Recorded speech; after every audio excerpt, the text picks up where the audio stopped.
Hello friends. तो welcome है एक बार फिर से। तो कैसे हैं आप? आई होप बहुत अच्छे होंगे और बड़े मज़े के साथ पढ़ाई चल रही होगी आपकी। तो आज का हमारा जो चैप्टर है उसका नाम है क्या बताती है हमें किताबें और खबरें। मतलब इस चैप्टर में क्या पढ़ेंगे आज हम? इस चैप्टर में हम पढ़ेंगे कि जैसे पुराने प्राचीनतम ग्रंथों के बारे में जो साहित्य मिले हैं उनसे क्या क्या पता चलता है हिस्ट्री के बारे में। इसके अलावा जो कई सारे जैसे शिलालेख मिले हैं उनसे क्या पता चला है, और बहुत सारे जैसे इमाम गांव के बारे में पढ़ेंगे। वहाँ पे बहुत सारी ऐसी चीज़ें मिली हैं, पुरातात्विक चीज़ें, जिनसे जैसे कंकाल और अन्य बहुत सारी चीज़ें जिनसे कि इतिहास के बारे में क्या क्या पता चलता है, सन के बारे में। इसके अलावा भाषा कैसे बोलते थे उस टाइम पे लोग। तो बहुत सारी चीज़ें इस वीडियो में जानने वाले हैं। तो स्टार्ट करते हैं सीधा। ये चैप्टर 5 है, क्लास 6 की हमारी सीक्वेंस जो हिस्ट्री की है एनसीईआरटी की, उसका। आई होप पिछले 4 जो भी चैप्टर थे, इसके अलावा हमारी ज्योग्राफी और पॉलिटी तो हो ही चुकी है, उसको एंजॉय किया होगा आपने। तो स्टार्ट करते हैं। ये जो स्टार्टिंग में जो कहानी बता रखी है उसका नाम, इसमें जो लड़की दिखा रखा है, ये जो लड़की दिख रही है इसका नाम है मेरी। मतलब कहानी की शुरुआत कैसे हो रखी है? कहानी की शुरुआत ये हो रखी है कि मैरी की मतलब ये पहली बार इनको लाइब्रेरी में ले जाया जा रहा था, पुस्तकालय में ले जाया जा रहा था। और मतलब वहाँ पे बहुत सारी किताबों की रैक थी, अलग अलग किताबें रखी हुई थी। तो ये एक रैक को खोलती है, किताबों की एक अलमारी को खोलने की कोशिश करती है। तो इसे खुलती नहीं, तो सर इसको देख लेते इसके शिक्षक, और वो बोलते हैं कि ये इस जो रैक है उसमें क्या है, अलग अलग धर्मों की किताबें रखी हुई है, जैसे वेदों की और अन्य धर्मों की जो भी किताबें हैं वो रखी हुई हैं। तो फिर ये सोचने लगती है कि वेद क्या है। तो मतलब वेद क्या है, इसी से स्टार्ट कर रखा है कि चैप्टर की शुरुआत। तो इसका जो पहला सब टॉपिक है वो है दुनिया के प्राचीनतम ग्रंथों में से एक, वेदों के बारे में पढ़ेंगे। वेद कितने हैं? वेद 4 हैं। ऋग्वेद, वेद क्या है? पहली बात, दुनिया के प्राचीनतम जो ग्रंथ है ना उनमें से एक है वेद। वेद कितने हैं? 4 हैं। ऋग्वेद, सामवेद, यजुर्वेद, अथर्ववेद। जो सबसे पुराना वेद है वो है ऋग्वेद। इसकी रचना कब हुई थी? 3500 साल पहले हुई थी। मतलब कि आज से 3500 साल पहले ऋग्वेद की रचना हुई थी। ऋग्वेद 1000, ऋग्वेद में क्या ये हैं जो प्रार्थनाएं हैं, 1000 से भी ज़्यादा प्रार्थनाएं हैं, जिन्हें क्या बोला जाता था? सुक्त। सुक्त क्या थी? सुक्त मतलब जो ऋग्वेद जो सबसे प्राचीनतम ग्रंथ, सबसे प्राचीनतम जो वेद था उसको 3500 साल पहले जिसकी रचना हुई थी, उसमें कई हजारों प्रार्थनाएं थी, भगवान से प्रार्थनाएं कर रखे थे अलग अलग। तो उनको क्या बोला जाता था? सुक्त बोला जाता था। सुक्त का मतलब होता है अच्छी तरह से बोला गया। ये विभिन्न देवी देवताओं की स्तुति में रचे गए थे, और इनमें से 3 देवता, मतलब उस टाइम पे ऋग्वेद के टाइम पे 3 देवता जो सबसे मेन थे वो थे अग्नि देवता, इंद्र देवता और सोम। सोम क्या था? सोम जैसे एक पौधा होता है, उसको पूजते थे। अग्नि आग का देवता, इंद्र जो था वो युद्ध का देवता, और जो सोम था एक पौधा था जिससे खास एक पीने का पेय बनाया जाता, मतलब पीने का कुछ खास सोम नाम के पौधे से बनाया जाता था।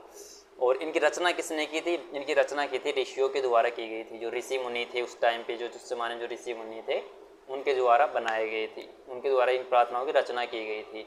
और इनको अक्सर वाइज मतलब लिखते कौन थे, इनको मतलब पढ़ते कौन थे? तो जो आचार्य, मतलब उन ऋषियों के जो विद्यार्थी थे, उनके विद्यार्थियों को इन्हें अक्षरों के रूप में, शब्दों के रूप में, वाक्यों से बांटकर सहस्वर पाठ, मतलब जैसे हम प्रार्थना बोलते हैं सुबह स्कूल में, तो उस तरीके से स्वर के साथ, ऐसे लय के साथ उनको पाठ कंठस्थ करवा देते। मतलब उस टाइम पे ये नहीं था कि देख के पेज से रटना होता है ऋग्वेद में, इनको याद करवाया जाता था। कैसे? मतलब सहस्वर कंठ, मतलब ऐसे प्रार्थना टाइप में, रोज़ प्रार्थना ऐसे।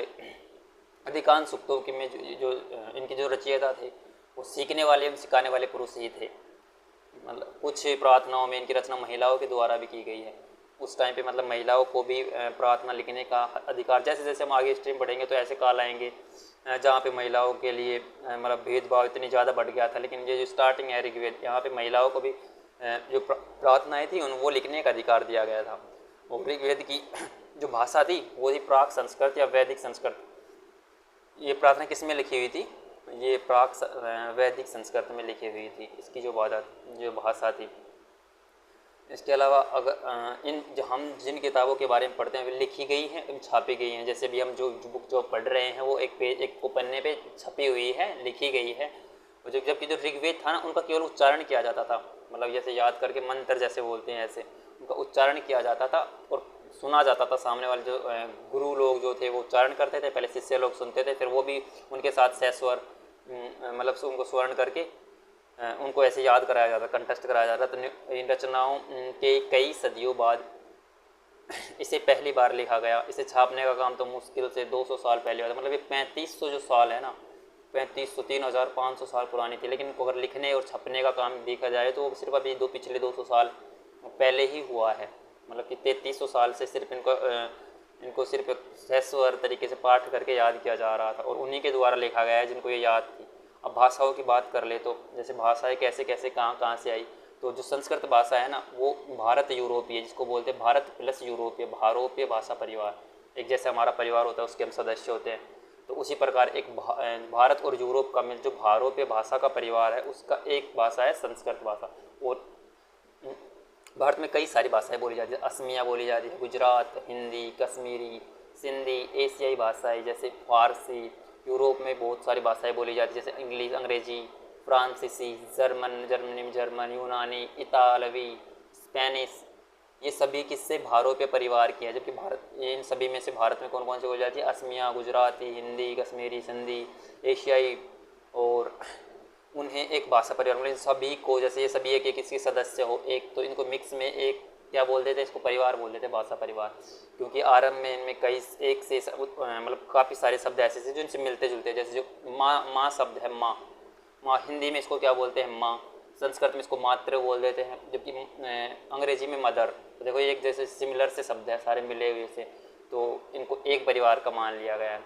उपमहाद्वीप में दूसरे भाषा परिवार भी मतलब और भी परिवार है, मतलब और भी भाषाएं बोली जाती हैं, जिनमें पूर्वोत्तर प्रदेश में कौन सी बोली जाती है? जो पूर्वोत्तर मतलब कि इधर असम की तरफ, मतलब 7 बहनें हैं, असम, नागालैंड, मणिपुर, मिजोरम, त्रिपुरा, उस साइड में जो बोली जाती है उसको तिब्बत वर्मा परिवार से बोली जाती है। तिब्बत बर्मा, जो तिब्बत बर्मा परिवार की भाषाएं बोली जाएंगी तिब्बत में, भारत के पूर्वोत्तर भाग में, म्यांमार में, जैसे ये भारत के ये वाला जो भाग होता है इसमें बोली जाती है, इससे मिलती है तिब्बत बर्मा परिवार की। इसके अलावा जो दक्षिण जो भारत है वहाँ पे कौन सी वहाँ पे बोली जाती है तेलुगु, तमिल, कन्नड़, मलयालम। ये जो 4 भाषाएं हैं ना, ये द्रविड़ भाषा परिवार की भाषाएं हैं। इनका जो मतलब इन 4 जो तमिल भाषा हो गई, तेलुगु, कन्नड़ और मलयालम, ये 4 भाषाएं द्रविड़ भाषा परिवार के, जो झारखंड में बोली जाती है, मध्य भारत के कुछ हिस्सों में बोली जाती है। और भाषा ऑस्ट्रो एशियोटिक परिवार से जुड़ी है, जबकि भारत और मध्य भारत कई हिस्सों में बोली जाने वाले। मतलब इसके अलावा एक परिवार है भाषा जो ऑस्ट्रो एशियाटिक परिवार से, एशिया और जो भारत के बीच में कुछ बोली जाती है उसको उनको बोला जाता है ऑस्ट्रो एशियाटिक परिवार। तो उससे भाषाएं जुड़ी हुई हैं। जैसे ऑस्ट्रो एशियाटिक परिवार में मुंडा भाषा भी आ जाती है, जो मुंडा भाषा परिवार, उसी का रूप, उसी का एक पार्ट है। इसके अलावा अब इतिहासकार जो थे, चूँकि पढ़ते कैसे थे, इनका अध्ययन कैसे करते थे? ऋग्वेद का। ऋग्वेद चल रहा था, 3500 साल पुराने की रचनाएं थी, तो इनका इतिहासकार कैसे पढ़ते? पुरातात्वविदों की तहत, पुरातात्ववेत्ताओं की तरह ही अतीत के बारे में जानकारी इकट्ठी करते थे। लेकिन भौतिक अवशेषों के अलावा वे लिखित स्रोतों का भी उपयोग करते थे। लिखित स्रोत मतलब जो लिखे हुए थे ना, ये इतिहासकारों की बात हो रही है, जो एक तो सामने से मिल जाते थे वैसे, और इसके अलावा जो लिखे हुए मिलते थे उनका भी उपयोग करते थे इनको पढ़ने के लिए। ऋग्वेद में जो सूक्त है ना, कुछ सूक्त वार्तालाप के रूप में है। वार्तालाप मतलब जैसे आपस में चैट बात करते हैं, एक क्वेश्चन पूछता है, दूसरा आंसर, फिर दूसरा क्वेश्चन पूछता है, ऐसे। तो वार्तालाप कुछ सूक्त, मतलब सूक्त पढ़े थे हमने, तो सूक्त अलग अलग डिवाइडेशन में, मतलब अलग अलग वर्गीकरण था इनका। तो कुछ सूक्त थे वार्तालाप के रूप में, जैसे आगे में ये जो विश्वामित्र नामक ऋषि एवं देवियों के रूप में पूजित 2 नदियों व्यास एवं सतलज के बीच में संवाद का सूक्त अंश, ये भी नीचे दिया हुआ है। कुछ वार्तालाप में थे ये सूक्त। ये देखो, ये लिपि है जो किस पर है? भुज वृक्ष की छाल पर लिखी हुई एक पांडुलिपि है, जो कहाँ पाई गई है? कश्मीर में पाई गई है। ये लिपि कश्मीर में पाई गई है। लगभग 150 वर्ष पहले ऋग्वेद की सबसे पहली बार छपने के लिए इसका उपयोग किया गया था। इसी पांडुलिपि को देखकर अंग्रेजी में अनुवाद तैयार किया गया। ये है पांडुलिपि। अब कहाँ पे है? महाराष्ट्र के एक पुस्तकालय में सुरक्षित रखी हुई है। ये कश्मीर में मिली थी ये पांडुलिपि 150 वर्ष पहले, मतलब 150 साल पहले ऋग्वेद की सबसे पहली बार छपने वाली, इसका उपयोग किया गया होगा। इसके अलावा वो अभी हमने देखा था कि कुछ सूक्त वार्तालाप के रूप में है, तो एक सूक्त एक वार्तालाप दे रखा है, जैसे हम जल्दी से पढ़ देते हैं। विश्वामित्र जो नदियों से बात कर रहे हैं, नदियाँ जो है उनसे बात करें, हे नदियों, अपने बछड़ों को चाटती हुई 2 दमकती गायों की तरह 2 फुर्तीले घोड़ों की चाल से पहाड़ों के नीचे आओ। इंद्र द्वारा दी गई शक्ति से स्फूर्त तुम रथों की गति से सागर की ओर बह रही हो। तुम जल से परिपूर्ण हो, एक दूसरे से मिल जाना चाहती हूँ। नदियाँ कहती है, जल से परिपूर्ण हम देवताओं के बनाए रास्ते पर चलती हैं, एक बार निकलने पर हमें रोका नहीं जा सकता। हे ऋषि, तुम हमसे प्रार्थना क्यों कर रहे हो? विश्वामित्र कहते हैं, हे बहनों, मुझ गायक की प्रार्थना सुनो। मैं रथों एवं गाड़ियों सहित बहुत दूर से आया हूँ। कृपा करके अपने जल को हमारे रथों एवं गाड़ियों की जो धुरी के ऊपर न उठाओ, ताकि हम आसानी से मतलब पार जा सकें। उनको नदी पार करना था, इसलिए वे उनसे नदियों से प्रार्थना कर रहे थे, नदियाँ हम तुम्हारी प्रार्थना जरूर सुनेंगी और जिससे तुम सब सुरक्षित पार जा सकोगे। इतिहासकार यह बताते हैं कि प्रार्थना उस क्षेत्र में रची गई होगी जहाँ ये नदियाँ बहती हैं। वे यह भी सुझाते हैं कि जिस समाज में ऋषि रहते हैं वहाँ घोड़ों एवं गायों का बहुत महत्व होता है, इसलिए नदियों की तुलना घोड़ों से की गई है एवं गायों से की गई है। और इसके अलावा ये प्रार्थनाएं मिली हैं, ये तो किन किन के बारे में थी? सतलज के बारे में थी और व्यास नदी के बारे में। जो इसके अलावा और भी नदियों के बारे में प्रार्थना हुई है, जैसे सरस्वती नदी हो गई, सिंधु नदी और अन्य उनकी सहायक नदियों, गंगा यमुना का भी उल्लेख मिलता है वार्तालाप के रूप में। इसके अलावा उस मतलब ऋग्वेद से रिलेटेड उस टाइम पे मवेशियों, घोड़ों एवं रथों का क्या सीन था, मतलब तो ऋग्वेद में मवेशियों, बच्चों, खासकर जो बेटे थे, पुत्र जो थे, और घोड़ों की प्राप्ति के लिए अनेक प्रार्थनाएं हैं। मतलब बेटे की प्राप्ति मतलब उस टाइम मतलब 3500 साल पहले भी पुत्रों की प्राप्ति के लिए प्रार्थनाएं थी। इसके अलावा मवेशियों, जैसे मवेशियों में भेड़ बकरी आ गई, गाय, बच्चों की प्राप्ति के लिए प्रार्थनाएं बहुत सारे ऋग्वेद में थी। इसके अलावा घोड़ों को लड़ाई से रथ खींचने के काम लड़ाई में रथ खींचने के काम लाया जाता था। लड़ाइयों में मवेशी जीत कर लाए जाते थे। लड़ाइयाँ वैसे ज़मीन के लिए भी लड़ी जाती थी, अच्छे चारागाह हो जहाँ पर जो जैसे जल्दी तैयार हो जाने वाले फसलों को उपजाया जा सके। कुछ लड़ाइयाँ पानी के स्रोतों पर उनको लोगों को बंदी बनाने के लिए ले गए। मतलब उस टाइम पे जो लड़ाई होती थी ना, वो उनके 3-4 रीजन्स थे। एक तो थे पशुओं के लिए लड़ाई, इसलिए कि वो ज़्यादा से ज़्यादा पशु उनसे मतलब हारने वाले से पशु को लिए जा सके। कुछ भूमि के लिए, इसलिए कि अगर पशुओं को चराने के लिए चारागाह वगैरह, तो दूसरा भूमि के लिए लड़ा जाता था। तीसरा लड़ा जाता पानी के लिए भी लड़ा, जो पानी होता है तो जीवन, पानी के बगैर जीवन संभव नहीं है। और पानी अगर पास में हो और पानी की पर्याप्त पूर्ति हो तो फसल भी अच्छी उपजा सकेंगे। इसके अलावा फसलों को तैयार करने और जो एक लड़ाई होती थी लेकिन लोगों को बंदी बनाने के लिए, ताकि उनसे काम वगैरह करवाया जा सके। तो 3-4 रीजन थे उस टाइम पे लड़ाई होने के। युद्ध में जीते गए जो धन था उसका कुछ भाग सरदार रख लेते थे और कुछ हिस्सा पुरोहित को दिया जाता था। पुरोहित कौन होता था? जो धार्मिक अनुष्ठान होते थे, जो उन मंत्रों का उच्चारण करने वाला, धार्मिक अनुष्ठान को उच्चारण करने वाला। तो कुछ पार्ट उसको, जो भी धन जीत के लाया जाता था, वो कुछ भाग सरदार को और कुछ भाग पुरोहित को दे दिया जाता था। शेष भाग आम लोगों में बांट दिया जाता था, मतलब जो युद्ध में जाते थे उनमें बांट दिया जाता था। कुछ धन को यज्ञ के लिए भी आयुक्त किया जाता था। यज्ञ मतलब धन को, मतलब जो भी युद्ध में जीत के लाते थे उसको पार्ट्स में, कितने पार्ट्स में डिवाइड कर दिया। एक तो कुछ पार्ट तो एक तो दे दिया सरदार को, एक दे दिया पुरोहित को, और इसके अलावा यज्ञ के लिए रख दिया, यज्ञ के लिए। और आहुति देवी देवता, यज्ञ में क्या होता था, ये आहुति तो दी जाती थी, जैसे स्वाहा, घी, अनाज एवं कभी कभी जानवरों की भी आहुति दी जाती, जैसे बलि बोलते थे, जानवरों तक की आहुति दे देते थे। अधिकांश पुरुष इन युद्धों में भाग लेते थे। मतलब जो ऋग्वैदिक काल में है ना, जो सेना क्या थी, स्टेबल स्थायी नहीं थी, एक स्थायी सेना नहीं थी, लेकिन लोग सभाओं में मिलते जुलते थे, युद्ध एवं शांति के विषय में सलाह मशवरा करते थे। वहाँ ये लोगों को अपना सरदार चुनते थे, बहादुर एवं कुशल। सरदार किसको चुनते थे? जो बहादुर हो, कुशल योद्धा हो, उसको ये सरदार चुन लेते थे। लोगों की विशेषता बताने वाले कुछ शब्द, नेक्स्ट जो सब टॉपिक है हमारा, कुछ शब्द हैं जो लोगों की विशेषताएं बताते हैं। वैसे इसमें आ जाते हैं जैसे जाति व्यवस्था, पुरोहित कौन होते हैं, राजा।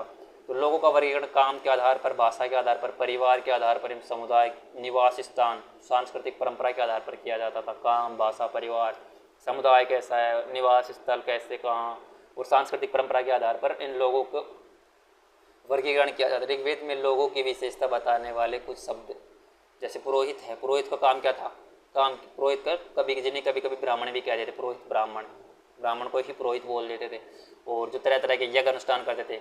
और दूसरे लोग होते थे राजा। ये राजा है ना, ऋग्वेद काल में वो वाले राजा नहीं थे जो बाद में होते चले गए, जिनका सिंहासन राजपाट ये होते थे। ये न तो बड़ी राजधानियाँ रखते थे, न महलों में रहते थे, इनके पास न कोई स्थायी सेना थी, न ही कर का वसूली ये नहीं करते थे। सिर्फ राजा की मृत्यु के बाद उनका बेटा भी शासक नहीं बनता था। तो हमने देखा था ये सिर्फ अब जो उनका ग्रुप था एक, उनमें से किसी जो बहादुर हो, जो उनकी सुरक्षा कर सके, ऐसे व्यक्ति को चुन लिया जाता था जो राजा होता था। इसके पास न राजधानी महल होते थे, न अलग सेना, न किसी से कर वगैरह वसूलते थे। तो ये सिर्फ नाम के नाम मतलब प्रमुख में एक ऐसा हो गया। इसके अलावा जनता जनता किसको बोलते थे? जो लोग ग्रुप पूरे समुदाय के लिए जनता शब्द का 2 शब्दों का इस्तेमाल किया गया था। पहला शब्द था जनता, जन, जिसका प्रयोग होता था हिंदी व अंग्रेजी भाषा में, आज भी होता है। और दूसरा जो शब्द था विश्व का मतलब होता है वैश्य शब्द से निकला है विश्व शब्द। अब ऋग्वेद में विश्व और जनों के नाम मिलते हैं। पुरुष जन, भरत जन, भरत जन मतलब वंश भी हो सकता है, वंश, भरत वंश, पुरुवंश, यदुजन, विश्व। जिन लोगों ने इन प्रार्थनाओं की रचना की थी वे खुद को क्या कहते थे? आर्य कहते थे, आर्य। जिन्होंने भी ये प्रार्थनाएं रची वो खुद को क्या बोलते थे? आर्य कहते थे। अपने विरोधियों को दास एवं दस्यु, एक एक वर्ड आते जा रहे हैं जो कि डायरेक्ट जो वनडे एग्जाम होता है उन्हें पूछ लेते हैं। जो विरोधियों को क्या बोलते थे? दास या दस्यु। इनके बारे में जैसे जैसे हम आगे बढ़ेंगे तो और भी चैप्टर पढ़ेंगे दस्यु के बारे में, क्या क्या मतलब प्रचलित क्या क्या बातें थी। दस्यु वे लोग थे जो यज्ञ नहीं कर सकते थे, शायद उनकी भाषा दूसरी भाषा बोलते हों। और बाद के समय में मतलब दासियों, स्त्रियों, जो स्त्री थी उनको दासी बना लिया जाए, उनका मतलब गुलाम हो गया। दास सबसे दासी, और इसका मतलब होता था गुलाम।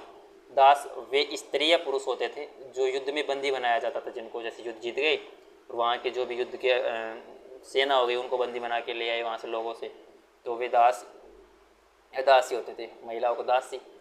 और उनके मालिक की जायदाद मतलब मालिक की जायदाद माना जाता था। जैसे हम कोई वस्तु खरीद के ले आते वो हमारी हो जाती है, ऐसे ही दासों को तो उनसे कुछ भी करवा सकते थे। वह सब कुछ करना पड़ता था जो उनके मालिक कहते थे। और जिस युग में उपमहाद्वीप के उत्तर पश्चिम में ऋग्वेद की रचना हो रही थी उसी समय दूसरी जगहों पर अलग अलग तरह का विकास भी हो रहा था। अब एक खामोश प्रहरी क्या है? कहानी महापाषाणों की, मतलब शिलाखंडों के बारे में पढ़ेंगे, अभिलेखों के बारे में पढ़ेंगे। ये शिलाखंड जो होते हैं, शिलाखंड मतलब पत्थर के बड़े बड़े चट्टान टाइप में होंगे, उनको महाखंड बोलते थे, महापाषाण बोलते थे। महा मतलब बड़ा, पाषाण मतलब पत्थर, एक बड़ा पत्थर जिस पे कुछ लिखा होगा उसको शिलालेख बोल देंगे, कोई पत्थर बोलेंगे शिलाखंड।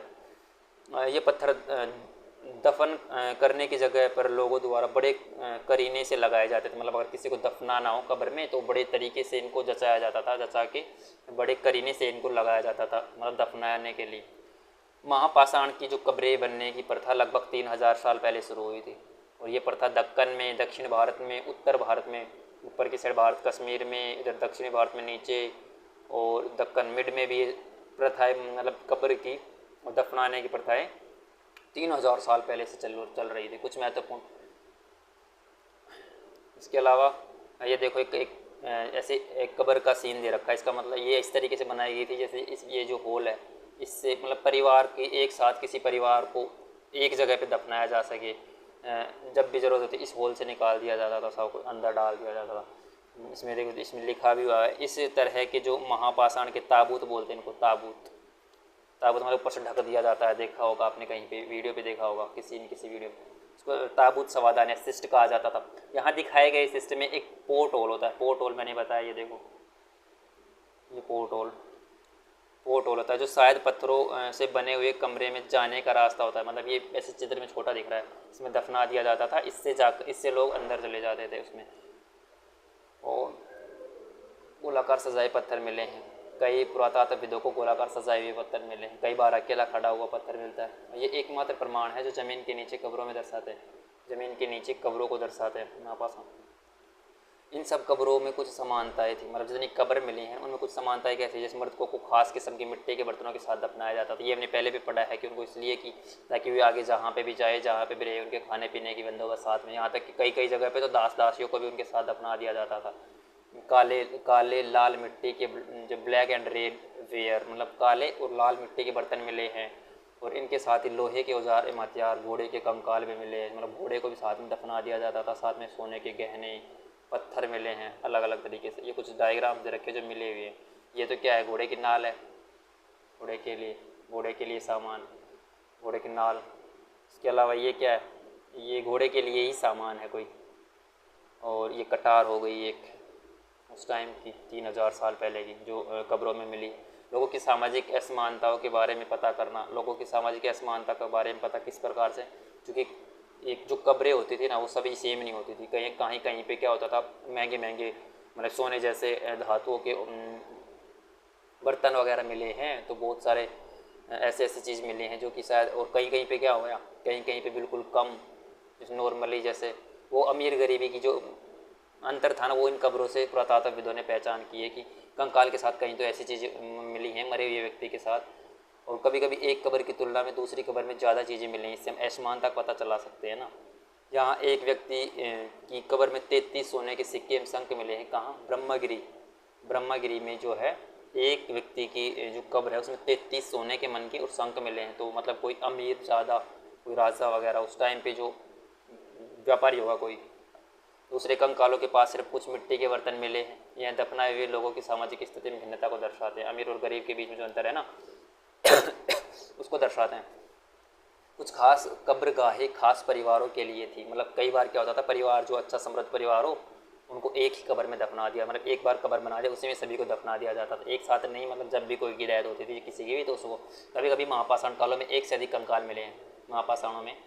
ये वे दर्शाते हैं कि शायद एक ही परिवार के लोगों को एक ही स्थान पर अलग अलग समय में दफनाया गया था। बाद में मरने वाले लोगों को पोर्ट होल के रास्ते, कब्र के अंदर हमने देखा था कि कब्र में आने का रास्ता पोर्ट होल, उसके रास्ते लाया जाता और उसको दफना दिया जाता था। ऐसे स्थान पर गोलाकार जो लगाए गए पत्थर चट्टान चिन्हों का काम करते थे कि लोग आवश्यकता के अनुसार शवों को दोबारा दफनाने के लिए आ सके, चिन्ह बना ले। इमाम गांव एक एग्जाम्पल दे रखा है, इमाम गांव में एक विशिष्ट व्यक्ति की कब्र, मतलब कि यह भीमा की सहायक नदी घोड़ जो भीमा नदी है उसकी सहायक नदी घोड़ के किनारे है इमाम गांव, जो कि 3600 से 2700 साल पहले। यहाँ वयस्क लोगों में पराए गड्ढे में सीधा लिटाकर दफनाया जाता था। जो वयस्क मतलब जो जवान होते थे उनको सीधा लिटा के, और उनका सिर किधर होता था, उत्तर की ओर उनका सिर होता था, ऐसे दफनाया जाता था। कहाँ, इमाम गांव की बात हो रही है, 3600 से 2700 साल पहले। और कई बार उन्हें घर के अंदर दफनाया जाता था। ऐसे बर्तन जिनमें शायद खाना हो और पीना हो दफनाए गए शव के पास रख दिए जाते थे। एक आदमी को 5 कमरों वाले मकान के आंगन में, यहाँ क्या मिला है, जैसे 5 कमरे हैं चारों तरफ और बीच में जो आंगन है उसमें दफनाया गया है 4 पैरों वाले मिट्टी के एक संदूक में दफनाया गया। मतलब दफनाया भी कैसे गया है, आंगन में एक संदूक बनाया गया पहले 4 पैरों का, और उस मिट्टी की जो संदूक है उसमें व्यक्ति को मतलब व्यक्ति को उसको उसमें रख के और उसको दफनाया गया। कहाँ मिले हैं, ये इमाम गांव में। बस्ती के यह कहाँ, बस्ती के ये गांव, ये जो घर था वो किधर बसा था, बस्ती के बीच में बसा था। यह गांव में सबसे बड़े घरों में से एक था। इस घर में एक अनाज का गोदाम भी मिला। शव के पैर मुड़े हुए थे, मतलब जो बक्सा वगैरह बनाया था उसमें शव के पैर मुड़े हुए थे। कंकालों से हमें पता क्या चलता है, क्या बताते हैं कंकालों के अध्ययन, छोटे आकार के आधार पर एक बच्चे के कंकाल को आसानी से पहचान, मतलब ये पहचान तो है ही कि बच्चे का कंकाल और बड़े का कंकाल ये तो आसानी से पहचाना जा सकता था, लेकिन एक महिला का और एक पुरुष का कंकाल को पहचानने में बहुत समस्या आती थी। मतलब कि कंकाल सेम होते थे, लगभग सेम। तो कभी कभी लोग कंकालों के मिले सामानों के आधार पर इसका अंदाज़ा लगाते थे। उदाहरण के लिए यदि कंकाल के पास गहने मिलते थे तो महिलाओं को कंकाल मान लिया जाता था, लेकिन ऐसे उनके साथ समस्या होती थी क्योंकि पुरुष जो थे उनके साथ भी गहने रखे जाते थे, अब उन पहनते थे और उनके साथ रखे जाते थे। तो इनका जो पहचान कैसे होती थी इन कंकालों की पहचानने का जो तरीका होता था वो था जो हड्डियों की जांच कर रहा हूँ, हड्डियों की मतलब स्ट्रक्चर में, बनावट में, हड्डियों में कुछ डिफरेंस होता है, तो उनसे पता चल जाता था कि ये महिला की जो कंकाल है जो मिला है वो महिला का है या पुरुष का। मतलब कैसे, जिस महिला बच्चों को जन्म देते हैं इसलिए उनके जो कटी प्रदेश जो कुल्हा पुरुषों से ज़्यादा बड़ा होता है, तो हड्डियों के बेस पे ऐसे पता लगा लिया जाता था कि महिला का कंकाल है या फिर पुरुष का। इन कंकालों के आधुनिक अध्ययन पर आधारित है। आज से लगभग 2000 साल पहले चरक कौन था? चरक एक प्रसिद्ध वैद्य थे। इन्होंने क्या चरक संहिता लिखी थी, एक चिकित्सा शास्त्र थे, चिकित्सा शास्त्र पर एक चरक संहिता लिखी थी। इन्होंने बताया था कि मनुष्य के शरीर में 360 हड्डियाँ हैं और आधुनिक इस टाइम पे वर्तमान में जो विज्ञान कितनी बताती है, 206 हड्डियाँ। तो माना जाता है इन्होंने क्या है जो दांत वगैरह है ना, दांतों की गिनती भी और हड्डियों के जोड़ दो हड्डियों को जोड़ने के लिए एक कपाल जिसको बोलते हैं उस तरीके की, तो उनको भी इन्होंने जोड़ लिया होगा। इस आधार पर इनको 660 हड्डियाँ बताई थी और वर्तमान में 206 हैं। तो मतलब हड्डियों की बेस पे पुरुष और स्त्री के कंकालों की जांच की जाती थी। जो महिलाओं के जो कुल्हा की जो हड्डी थी ना, वो थोड़ी मतलब पुरुषों से बड़ी, क्योंकि महिलाएं बच्चों को जन्म देती थी, तो इस बेस पे उनको पहचान लिया जाता था कि पुरुष की है या महिला की। आभूषण के आधार पर इसलिए नहीं ऐसे कन्फ्यूजन होता था क्योंकि पुरुष भी आभूषण पहनते थे उस काल में। काम धंधे क्या करते थे, इमाम जो गाँव है वहाँ के लोग गेहूँ, जो चावल, दाल, बाजरा, मटर, इसके अलावा तिल, ये सारे इनके बीज मिले हैं, मतलब इनकी खेती करते थे। और हड्डियाँ भी मिली हैं जानवरों की, कई हड्डियों पर काटने के निशान मिले हैं, मतलब ये मांस भी खाते थे लोग पशुओं को भी खाते थे, हड्डियों के कटे हुए निशान मिले हैं। इसके अलावा किन किन की हड्डियाँ मिली है, जैसे गाय की, बैल की, भैंस की, बकरी की, भेड़, कुत्ता, घोड़ा, गधा, सुअर, सांभर, चितकबरा हिरण, मृग हिरण, कृष्ण मृग जिसको बोलते हैं, खरहा, नेवला, चिड़ियाँ, घड़ियाल, कछुआ, केकड़ा और मछली की हड्डियाँ पाई गई। ऐसे साक्ष्य मिले हैं कि बेर, आंवला, जामुन, खजूर, कई तरह की रसभरियाँ भी एकत्रित की जाती थी, क्योंकि हमने जो पिछला चैप्टर पढ़ा था हड़प्पा से रिलेटेड, तो वहाँ पे भी बेर का नाम आया था। तो यहाँ पे बेर, आंवला, जामुन, खजूर, ये कई तरह के इनको भी एकत्रित किया जाता था, रसभरिया। अब एक फैक्ट, मतलब एक अन्यत्र, मतलब किसी भारत के अलावा और कहाँ कहाँ क्या क्या मिले हैं। 3500 साल पहले की बात है, इसमें चीन की बात हो रही है, चाइना के बारे में पढ़ेंगे कि 3500 साल पहले यहाँ एक लेख, एक कला का सबसे उदाहरण मिलते हैं। 3500 साल पहले हम यहाँ के लेखन कला के एक सबसे उदाहरण पाते, मतलब ये जो लेखन कला है, देखो यहाँ पे ये आदमी सा बना हुआ है, एक लिपि है, लिपि के अनुसार इनको समझाया गया इसको। तो ये बहुत सारी, इसमें चीन की बात है 3500 साल पहले। यहाँ जानवरों की हड्डियों पर लिखा जाता था। कहाँ लिखा गया है, जो जानवर थे उनकी जो हड्डियाँ थी उन पे ये लिखा है, भविष्यवाणी करने के लिए, मतलब हड्डियों पे लिख के और भविष्यवाणी किया जाता था। कैसे, इनकी मान्यता थी कि आप जो हड्डियाँ क्या करती, भविष्य बताती। अब कैसे, भविष्य कैसे, इनका कैसे कैसे पता लगाते थे कि राजा जो है ना, लिपिकारों से हड्डियों पर सवाल लिखवाते थे कि जैसे हम युद्ध जीतेंगे, युद्ध में वे जीतेंगे या नहीं, फसलें अच्छी होंगी कि नहीं, उनके पुत्र होंगे या नहीं। मतलब उस टाइम पे पुत्र की चाह इतनी थी, 3500 साल पहले की ऋग्वेद की बात हो रही है। फिर इन हड्डियों में मतलब उन पर लिख के लिपिकारों से कि हमारे क्वेश्चन कुछ थे जो राजा के, उनको आग में रखा जाता था, फिर चिटक जाती थी, चिटक मतलब उन दरारें आ जाती थी। और इन दरारों को देख के जो भविष्यवाणी करने वाला होता था ना, वो कोशिश करता था कि भविष्यवाणी करे। जैसा कि शायद तुम सोच रहे हो, हाँ, कि हर टाइम सही हो, ऐसा होता नहीं था। लेकिन जैसे हड्डियों को रखा, उस पर लिखे क्वेश्चन, हड्डियाँ जैसे उनको आग में रख के चटक जाती थी, और उन चटकी हुई उन दरारों में देख के भविष्यवाणी करता है, जो बताते थे कि क्या राजा का भविष्य है। ये राजा शहरों में महल बनाकर रहते थे, बेशुमार दौलत इकट्ठा कर ली थी। बड़े बड़े नक्काशी किए हुए कांसे के बर्तन इनमें शामिल थे, लेकिन वे लोहे का इस्तेमाल नहीं करते थे। यहाँ पे देखो एक फैक्ट आता है कि ऋग्वैदिक काल में लोहे का उपयोग होता था कि नहीं। मैं यहाँ पे साफ इसमें भी 3500 साल में चीन में भी लोहे का ये जो प्रयोग नहीं होता था उस टाइम पे। बड़े बड़े किसके बड़े बड़े कांसे के बर्तन मिले हैं, लेकिन लोहे के नहीं। कांसा कैसे बनता था ये आप कमेंट सेक्शन में बताओ, कांसे को कैसे बनाया जाता था तांबे और टिन को मिला के। तो ये हमारा चैप्टर, कुछ तिथियां हैं, कुछ जो इम्पोर्टेंट ये है। वेदों की रचना कब हुई थी, लगभग 3500 साल पहले हुई थी। महापाषाण की शुरुआत, महापाषाण 3000 साल पहले। इमाम गांव में कृषक निवास, ये मिला है 3600 से 2700 साल पहले। चरक ने चरक संहिता जो लिखी, चरक मतलब आज से 2000 साल पहले चरक जो चिकित्सा शास्त्री थे वे चरक संहिता लिख रहे थे, मतलब उन्होंने हड्डियों के बारे में बता दिया था। तो ये था हमारा आज का चैप्टर। तो इसमें हमने बहुत सारी चीज़ें जानी, हमारी बेसिक्स को मजबूत किया। और मिलते हैं नेक्स्ट वीडियो में, क्योंकि बहुत सारे इसमें फैक्ट वगैरह होते हैं छोटे छोटे, जो कि जो किताबें होती हैं स्टैंडर्ड बुक्स उसमें नहीं मिलते, और ये एग्जाम में पूछ लिए जाते हैं। तो आई होप बड़े एंजॉय के साथ आपने पढ़ा होगा। तो मिलते हैं नेक्स्ट वीडियो, नेक्स्ट चैप्टर में। तो इस वीडियो में इतना ही, धन्यवाद, जय हिंद।